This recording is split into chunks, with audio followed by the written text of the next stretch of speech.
kita jadikan inspirasi dalam menjalani ibadah di akhir-akhir Ramadan seperti ini. Apalagi kita telah memasuki waktu-waktu yang krusial. Mungkin jamaah sekalian masih ingat ya, ketika kita membahas tentang Dzulhijjah. Kalau Dzulhijjah itu keutamaannya di awal, yaitu di 10 hari pertama. Tapi kalau Ramadan ini keutamaannya di 10 hari terakhir. Makanya jangan kendor. Kita berharap semoga kita bisa terus menjalani ibadah yang ada, dan kita juga ingin supaya bisa meraih kesuksesan di dalam bulan Ramadan ini. Karena siapa tahu Pak, Bu, bisa jadi ini Ramadan terakhir kita, betul nggak Pak? Kayaknya yang masih berat ini masih nggak mau meninggalkan ini.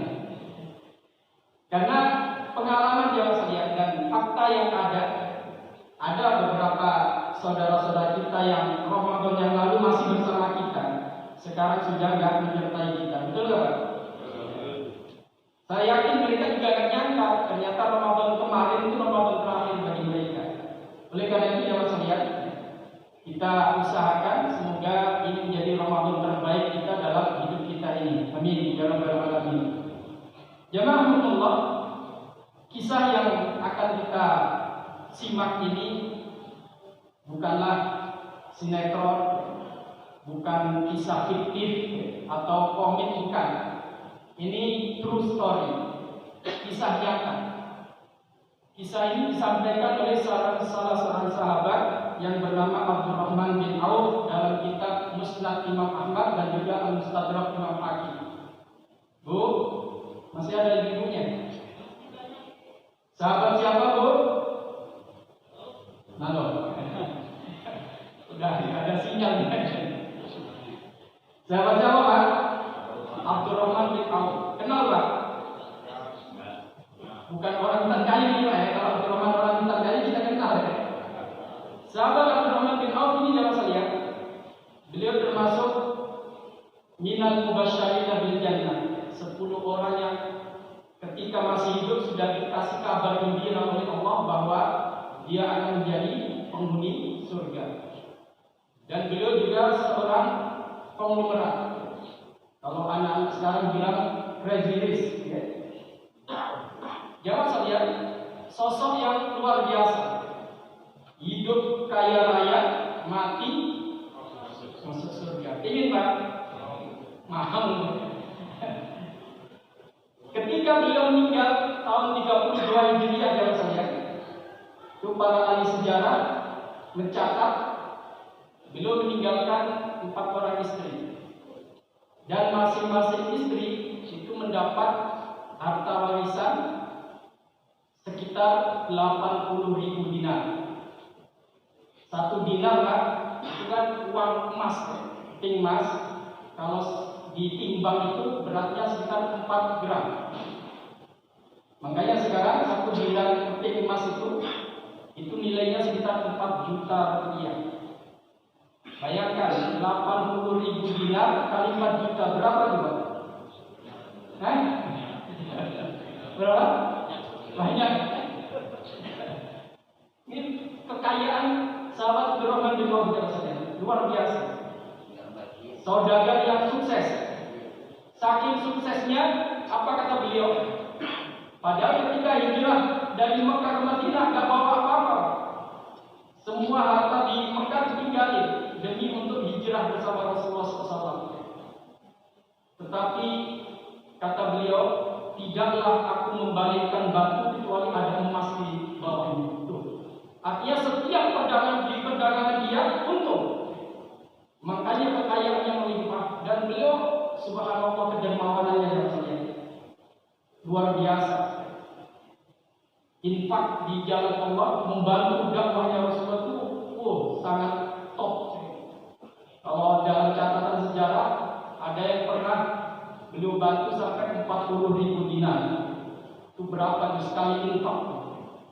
Dan di menjelang akhir hayat beliau berwasiat, untuk menghibahkan hartanya kepada para veteran pasukan perang Badar. Pak, masih ingat berapa jumlah pasukan perang Badar waktu itu? 300 berapa? 15. Ada yang mengatakan 314. Something lah, kita isu. Ketika beliau mau meninggal, veteran perang Badar ini masih ada 100 orang. Dan masing-masing orang dikasih beliau 400 dinar. Kali 4 juta berapa teman? Berarti 1,6 M masing-masing orang. Termasuk Khalifah Utsman bin Affan dapat, karena beliau termasuk pasukan perang Badar. Ali bin Abi Thalib pun dapat. Subhanallah ya sekalian. Harta yang berkah di tangan orang yang soleh ini luar biasa. Nah, jangan sekalian, beliau pernah cerita dalam riwayat tersebut dikisahkan ketika beliau hendak masuk masjid, tiba-tiba beliau melihat Rasulullah SAW keluar dari masjid, bergegas menuju ke suatu tempat. Sahabat Abdurrahman bin Auf radhiyallahu anhu ketika melihat Rasulullah SAW keluar sendirian, dia khawatir. Makanya beliau buntutin. Walaupun gak langsung ditemui dan ditemani, tapi khawatirnya ada suatu yang privasi, makanya beliau kawal dari jauh. Beliau ikuti kemana Rasulullah itu pergi. Ternyata ya Rasulullah SAW saat itu pergi ke kemana jemaah? Warung kopi? Enggak. Pergi masuk ke kebun kurma. Sehingga sahabat Abdurrahman bin Auf cuma memantau dari luar. Dilihat Rasulullah ini ketika masuk kebun kurma diawasi. Barangkali ada musuh yang menyelinap ke situ. Abdurrahman bin Auf sudah siaga. Ditunggu lama dan keluar-keluar biasanya. Akhirnya beliau memberanikan diri untuk masuk ke kebun tersebut. Dicari tuh Rasulullah. Ternyata beliau di bawah kebun kurma, di bawah pohon kurma, sedang menghadap kiblat sujud. Beliau pun menunggu, gak mau mengganggu. Ditunggu lama, gak mau mengganggu biasanya. Sehingga muncul pikiran kekhawatiran di dalam diri sahabat Abdurrahman bin Auf. Jangan-jangan Rasulullah sudah meninggal. Karena lama sekali gak bangun-bangun. Akhirnya dia memberanikan diri mendekati Rasulullah kemudian dicolek untuk memastikan Rasulullah masih hidup atau sudah meninggal. Karena nggak gerak sama sekali, khusyuk beliau sujudnya. Begitu dicolek oleh sahabat Abdurrahman bin Auf, Rasulullah kaget dan bangun. Alhamdulillah dalam diri Abdurrahman bin Auf ternyata Rasulullah masih hidup. Ternyata Rasulullah juga kaget. Dikira ya ada orang, ternyata ada yang mengikuti. Kemudian Abdurrahman bin Auf mengatakan, saya tadi khawatir Rasulullah. Khawatir kalau Anda meninggal dalam kondisi sujud, makanya saya bangun. Apa kata Rasulullah jawab saya? Saya tadi ketika masuk ke kebun kurma, hina dakhaltul nahla laqiyani Jibril alaihissalam. Malaikat Jibril menghampiri. Lalu jawab saya, kata Rasulullah, malaikat Jibril mengatakan, "Abshir ya Muhammad." Gembiralah wahai Muhammad. Allah telah memberikan kabar gembira kepadamu untuk disampaikan kepadamu. Apa itu jamaah kabar gembiranya? Kata malaikat Jibril, Allah berkata, "Man sallama alaika sallamtu alaika." Kata Allah, wahai Muhammad, siapa yang mengucapkan salam kepadamu, aku akan mengucapkan salam kepadanya. Subhanallah. Wa man shalla 'alaika shallaitu 'alaihi. Dan siapa yang bersalawat kepadamu, aku akan bersalawat kepadanya. Subhanallah, jemaah sekalian. Ini merupakan kehormatan dari Rasulullah. Sehingga Rasulullah pun langsung sujud syukur. Lama aja sekalian. Itu kronologinya. Kenapa beliau nggak bangun dari sujud Ternyata Rasulullah mensyukuri nikmat Allah ini, kemuliaan yang diberikan oleh Allah kepada Rasulullah SAW. Dan jawab saya, sujud syukur ini beda dengan sujud sahwi. Berapa kali jamaah kalau sujud syukur? Sekali doang. Kadang-kadang kita lihat, ya mungkin karena nggak tahu ya, di TV itu orang sujud syukur itu sampai begini, berkali-kali kan. Maaf ya, kayak orang non-muslim yang melakukan peribadatan Tuhannya ya. Ini mungkin karena nggak ngerti ya. Padahal cukup sekali sujud syukur ya saya. Walaupun lama 10 menit, setengah jam nggak masalah. Tapi jangan diulang-ulang ya. Jangan berkali-kali. Kalau sujud sahwi baru dua kali, syukur sekali aja. Dan ini jangan salah, hadis ini banyak dijadikan oleh para ulama sebagai dalil atas perintah kalau kita mendapatkan kabar gembira. Gak hanya rezeki jangan salah. Kadang-kadang kita salah. Kalau dapat rezeki nomplok baru kita sujud syukur. Kalau dapat durian runtuh baru kita apa? Mati. Ke rumah sakit durian runtuh.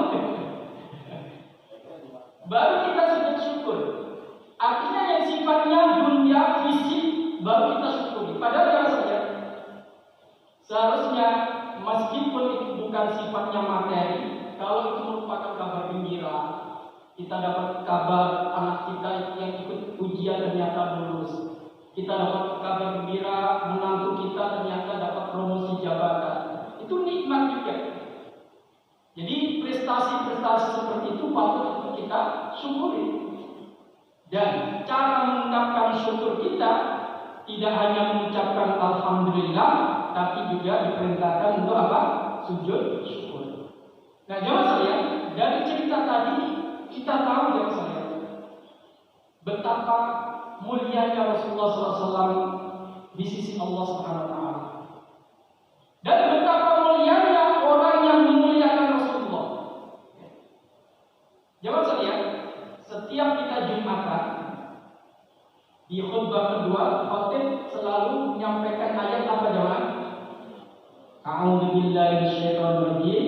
Innallaha wa malaikatahu yusholluna 'alan nabi. Bukan begitu? Ustaz, saya biasanya bangun-bangun ketika qomat satu kali enggak tahu ada ayat itu. Kan ada yang begitu ya Ustaz. Saking khusyuknya dengar khutbah, itu pun kalau nggak dicolek sampingnya bisa jadi orang bubar bareng-bareng deh. Saya pernah dalam seketika khutbah itu sampai ngoroknya apa pendengarnya itu kedengeran. Saking khusyuknya dia. Ya maksudnya, setiap kita ketika Jumatan kita dengar ayat itu disampaikan. Dan para ulama sepakat ya Rasulullah. Itu ayat menandakan kemuliaan Rasulullah SAW yang luar biasa. Allah dan para malaikatnya bersalawat kepada Nabi kita Muhammad SAW. Ini tanda bahwa Rasulullah adalah orang yang dimuliakan. Nah, jawab saya tadi di dalam hadis disampaikan bahwa Allah telah berkata, siapa yang mengucapkan salam kepadamu, aku akan mengucapkan salam kepadanya. Siapa yang bersolat kepadamu, aku akan bersolat kepadanya. Tuh jemaah, ketika kita memuliakan Rasulullah SAW, Allah pun akan memuliakan kita. Subhanallah. Kita ini orang yang banyak salah, betul nggak? Banyak kekhilafan kita. Tapi ketika kita memuliakan Rasulullah dengan bersolat pada Rasulullah, ternyata Allah pun membalas salawat kita. Kita diberikan salawat dari Allah Subhanahu Wa Taala. Subhanallah. Ini luar biasa ya Rasulullah. Dan ini suatu yang sebetulnya terkait ya, ada hubungan sebab akibat. Kayak kita jangan saya, ketika kita punya orang tua, kok ada orang yang memuliakan orang tua kita, apakah kita akan memuliakan orang tersebut? Jangan. Pasti. Kita punya anak, ada orang yang berbuat baik pada anak kita, pasti kita akan berbuat baik pada orang tersebut, betul kan? Nah, Allah jangan sedia, ketika melihat Rasulnya dimuliakan oleh hambanya, maka Allah pun akan memuliakan kita bukan nabi, bukan rasul, tapi dapat sholawatnya Allah kepada diri kita. Ini luar biasa rasanya. Bahkan di dalam hadis yang lain, Rasulullah SAW menyampaikan, "Man shalla 'alayya sholatan wahidah, sallallahu alaihi asyra sholawat." Siapa yang bersolawat kepadaku satu kali, maka Allah akan bersolawat kepadanya 10 kali. Jamaah, kalau kita bisnis, modal 100, dijual 200, untungnya berapa tuh? 100%. 100%. Kita modal 1, laku 2, jadi 2, berarti 100%. Kalau kita modal 1, kemudian dibeli dengan 10, berapa persen tuh berarti? 1000% ya. 1000%. Mana ada bisnis seperti ini? Kecuali kalau bisnis kepada Allah. Ini luar biasa ya saudara. Kita cuma bersolawat 1 kali, Allah balas sebanyak 10 kali. Untung nggak tuh? Jamaah, untung dikit, banget. 1 dibalas 1 aja kita udah untung banget. Ini dibalas 10. Subhanallah. Dan tidak hanya itu ya saudara. Ditambah lagi oleh Allah. Kata Rasulullah, wa khuttat anhu asyru khati'at. Di samping dibalas oleh Allah menjadi 10 salawat, Allah akan ampuni 10 dosanya. Tuh. Subhanallah. Kalau kita baca salawat 100 kali, berarti 100 kali 10 dosa kita diampuni. 1000 berarti 1000 dosa kita diampuni. Dan tidak hanya itu ya saudara, ditambah lagi kata Rasulullah. Tuh, betapa mulianya kita di hadapan Allah ketika kita memuliakan Rasul ini. Ditambah apa? Wa rufi'at lahu asyru darajat. Allah akan angkat 10 derajat. Dengan 1 sholawat kita dapat balasan berapa tuh berarti? Halo? 3000 kali lipat. 3000. 10 tambah 10 tambah 10 lagi. Subhanallah. Itu masih ada orang yang enggan sholawat. Betul nggak? Ada yang bilang, ngapain kita sholawat pada Rasulullah? Memang Rasul nggak selamat? Bukannya Rasul nggak selamat ya Rasulnya. Kita yang ingin cari keselamatan dengan beribadah kepada Allah melalui sholawat pada Rasulullah. Gimana nggak ngiler kita? 1 kali dibalas 30. Subhanallah ya Rasulullah. Maka dari itu ya saya, di dalam hadis Tirmidzi, Rasulullah SAW menyampaikan bahwa inna awlan nasi bi yaumal qiyamah aqarrum alayya salatan. Orang yang paling dekat posisinya denganku nanti di hari kiamat adalah orang yang paling banyak salawatnya kepadaku. Jamaah, Bu, kita bukan anak Nabi, bukan keluarga Nabi, bahkan lihat Nabi aja nggak pernah, betul nggak? Kita nggak pernah lihat wajah Nabi. Tapi nanti di akhirat kita punya peluang, punya kans untuk menjadi tetangganya Nabi, untuk menjadi orang dekatnya Nabi. Subhanallah.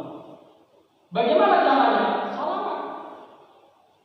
Di dalam riwayat yang lain, aqrabum aliyya manzilah. Orang yang banyak salawatnya padaku, posisinya paling dekat denganku nanti.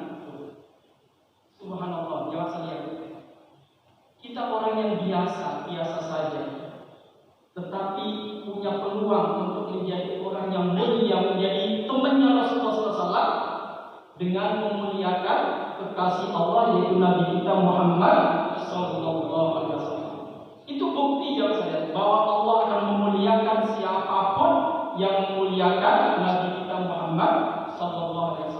Begitu pula sebaliknya, siapa yang menghina Rasulullah, Allah akan hinakan dia. Sudah banyak yang kasusnya ya saudara. Tidak hanya di akhirat nanti, di dunia pun sudah cash and carry. Betul kan? Ketika ada orang yang menghina Rasulullah, merendahkan Rasulullah, direndahkan oleh Allah di dunia ini, apalagi di akhirat nanti. Jawab saya, apa kaitan tema kita ini dengan Ramadan kita ini? Jamaah, kita berada di 10 hari terakhir Ramadan. Waktu-waktu yang sangat penting, waktu krusial, momen-momen emas gitu. Kalau kita nggak gunakan dengan baik, rugi kita. Di antara ibadah-ibadah yang dianjurkan untuk kita perbanyak di momen-momen seperti ini, yaitu di antaranya bagaimana? Tilawatul Quran, zikir, kita jaga puasa kita, tarawih kita, dan kita perbanyak sholawat kita. Kita perbanyak sholawat kita. Karena ini merupakan peluang yang saya. Mohon maaf nih, Bu, masih ada Bu?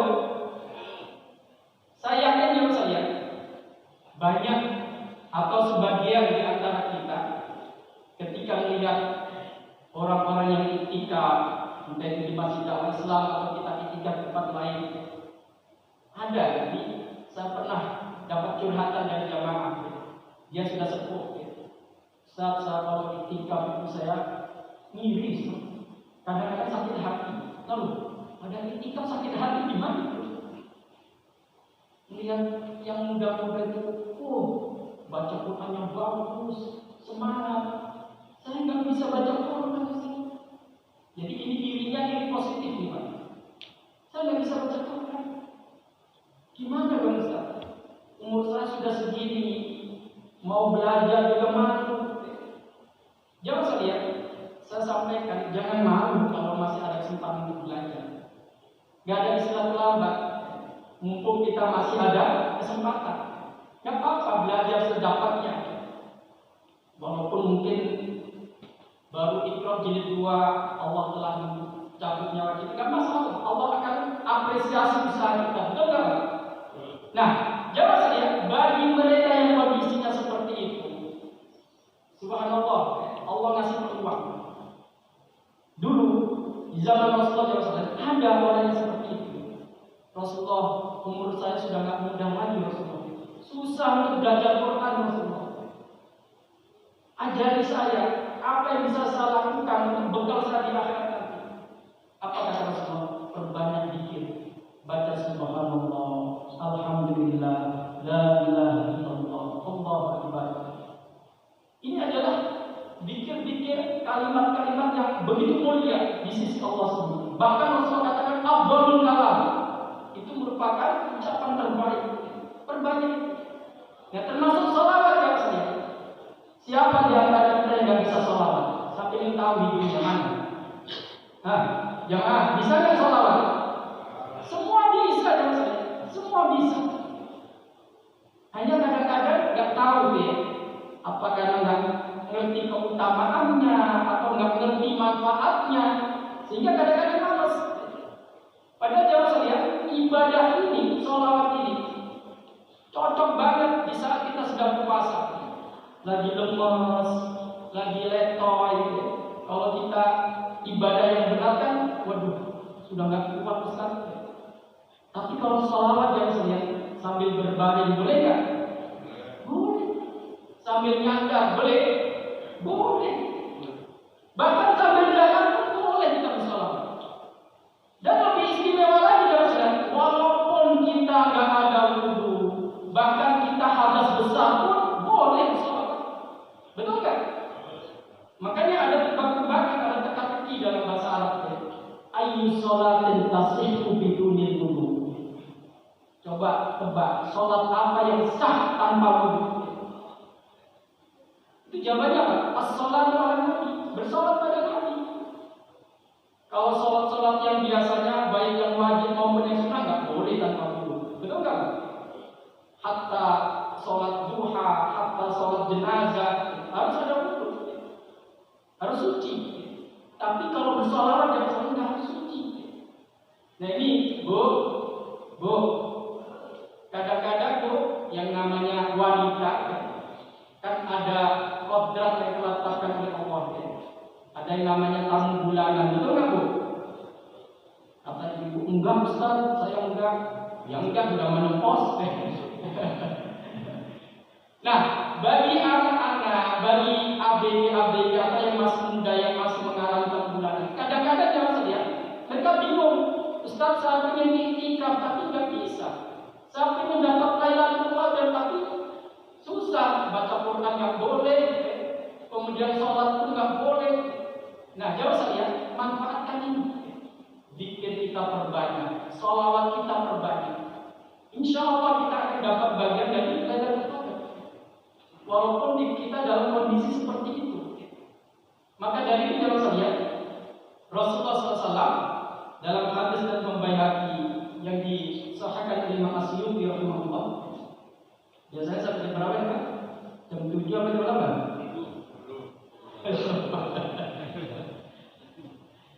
Jawab saya, Imam Baihaqi meriwayatkan dalam kitab Sunannya. Beliau menyampaikan apa yang disabdakan Rasulullah SAW.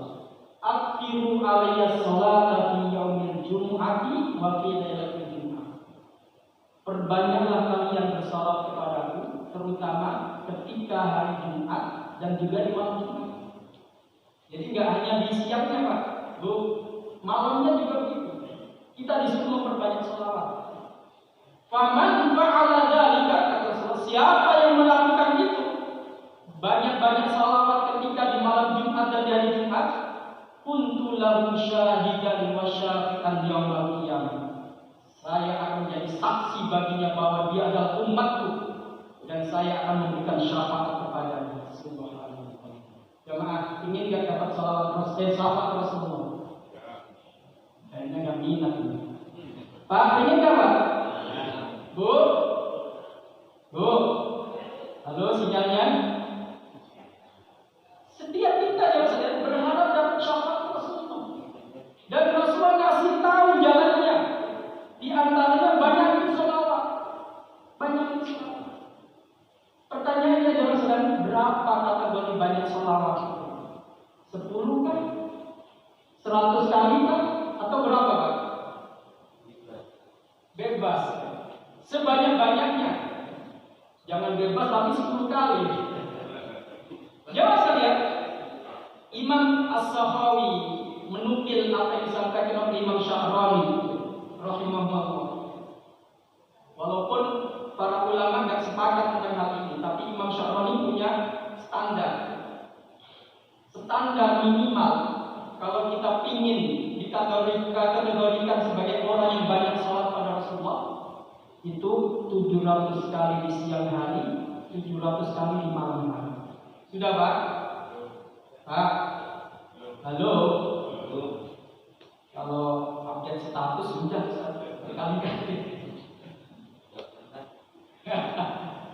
Jadi yang saya 700 di siang hari, 700 di malam hari. Kalau kita memenuhi itu berarti kita sudah memenuhi orang yang banyak sholat pada Rasulullah. Walaupun ada juga yang mengatakan 300 di siang hari, 300 di malam hari. Yang jelas saudara, kita perbanyak sekuat kita, semampu kita. Gak ada istilah yang overload dalam sholawat. Wah, itu orang kebanyakan sholawat. Saya dia. Enggak. Jadi banyak-banyaknya saya. Sahabat Ubay bin Ka'ab radhiyallahu anhu, beliau pernah bertanya ke Rasulullah langsung, Rasulullah, dalam doa saya berapa kali saya berselawat pada Anda? Terserah kamu kan? Kalau begitu 1/4 dari doa saya akan saya isi dengan salat padamu. Kata Rasulullah, kalau kamu tambah itu lebih baik.